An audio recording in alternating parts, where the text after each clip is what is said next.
Pemirsa, Danrem 163 Wirasatya Kolonel Albertus Magnus Suharyadi menerjunkan 1.108 personil mengantisipasi ancaman teror dan pengamanan perayaan pergantian tahun. Anggotanya akan disebar di tempat-tempat strategis seperti pintu masuk Pulau Bali dan objek-objek wisata.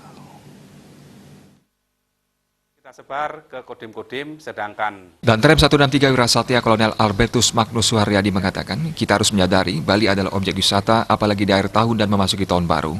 Wisatawan domestik maupun mancanegara akan banyak sekali mengunjungi Bali menikmati tahun baru. Sebagai tuan rumah harus bisa melayani tamu tersebut yang menikmati tahun baru dengan baik. Diimbau unsur keamanan terutama TNI AD untuk menciptakan keamanan di wilayah Bali bersama-sama dengan kepolisian, unsur keamanan kearifan lokal, pecalang, ataupun pengaman dari objek-objek wisata. Wujudkan Bali yang aman dan nyaman sehingga para wisatawan merasa betah dan mendapat hal positif dari kegiatan wisata tersebut.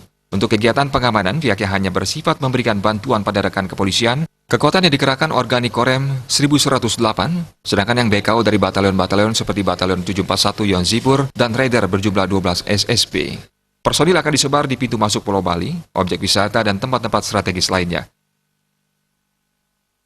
organik akan kita sebar ke kodim-kodim, sedangkan untuk yang BKO nanti juga akan inset di kodim, masing-masing kodim 1 SST, sehingga ada 8 SST, sedangkan yang 4 SST lagi kita tempatkan di tempat destinasi wisata, pintu masuk seperti Gilimanuk, Padang Bay, bandara, serta inset di Kota Denpasar.